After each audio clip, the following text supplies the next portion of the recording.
Hello, and welcome to my YouTube channel, where I talk about random stuff that most people do not give a crap about. But if you're a nerd like me, a loser nerd like me, you'll probably like it. So, for the Fnaf movie, Five Nights at Freddy's, one of the most successful horror franchises of all time, one of, if not, the most iconic forms of mascot horror, sorry. See, the thing about this movie, if you're a Five Nights at Freddy's fan, unlike me, you'll love it. But if you do not know anything about Five Nights at Freddy's, unlike me, because my brother loves to talk about it at the dinner table when no one asked him about it. If you're a Five Nights at Freddy's fan, you'll love it. If you're not, you won't like it. If you're somewhat in the middle like me, there's stuff wrong with it, but there's some really good things about it. For me, this is my first horror movie because I am a wuss. The scariest movie I've ever watched was Curious George and the Legend of No Noggin. And that's because, like I said, I'm a wuss. I cannot handle scary movies. I cannot handle, very gory movies. I'm just there. So, what is my opinion on this movie? It's okay. It's not bad, per se. It's actually middle of the road. It's not the worst movie you'll ever see. It's not the best movie you'll ever see. It's not a masterpiece like Interstellar, but it's not crappy like Behind the Mask, which is the worst movie I have ever seen in my entire life. What in the world just happened there? Let me list off the things that are wrong with the movie, and I'll list off the things that are right with the movie. Let's start off with the right things, because if you start off your day, and your day's going okay, you start off, and then someone tells you the good news, it goes up. Someone tells you the bad news, it goes right back to what's known as normal. But if you're starting the day, someone tells you the bad news first, it goes down. And then someone tells you the good news, it goes up, but less. So you'll be in a worse mood than you started off with. So let's start off with the good news. It are the good parts about it. The main character, I like him. He's relatable. He's a fun character. He's a good actor. Number two, minor spoilers. William Afton, the actor, is amazing. I like him. I like his performance.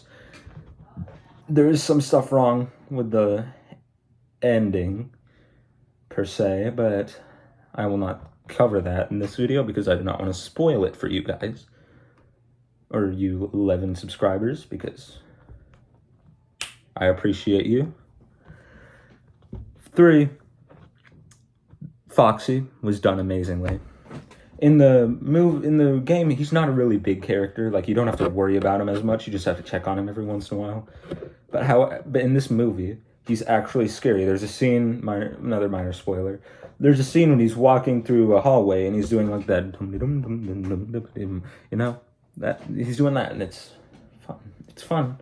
It's good. This is my first horror movie, but it was good. I haven't seen any others, so I can't really compare it to anything, but it was good. It was a good scene. It was insanely off-putting. It freaked me out.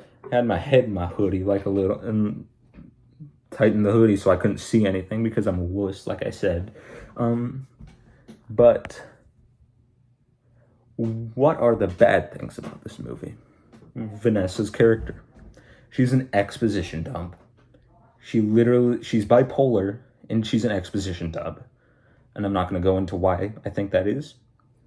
The first one's quite self-explanatory. The bipolar one, less self-explanatory. But the second thing that I find wrong with this movie is the ending, or major spoilers here. When William Afton dies, it's really unrealistic.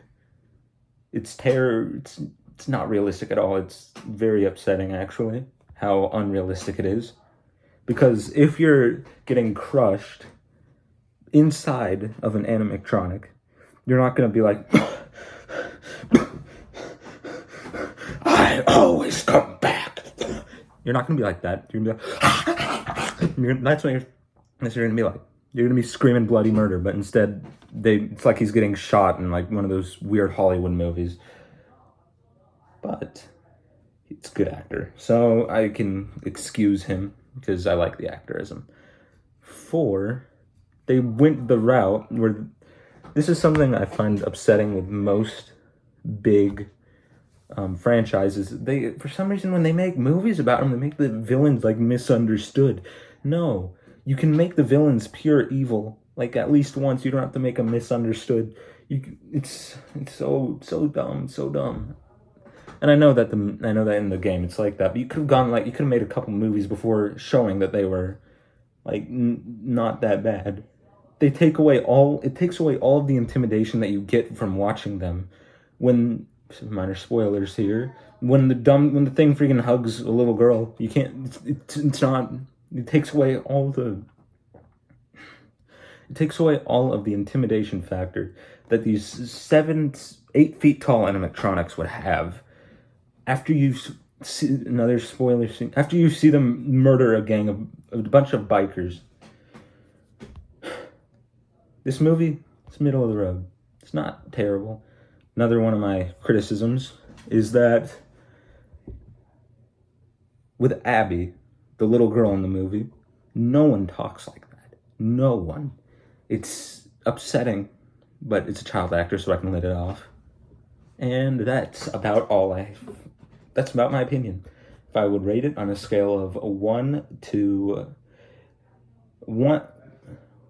dead kid in an animatronic, or to 6, I'd rate it 5, 3.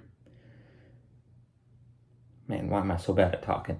No, I'd rate it a 6 out of 10. It's not very bad, but it's not very good. By the way, 6 out of 10 is average for me, since my mind don't work right, because I think every movie I see is good. I had to let it marinate in my mind a little bit. I saw it like 4 days ago. I'll make another video, hopefully, talking about the plot. So, that is my video. I will see you, and goodbye.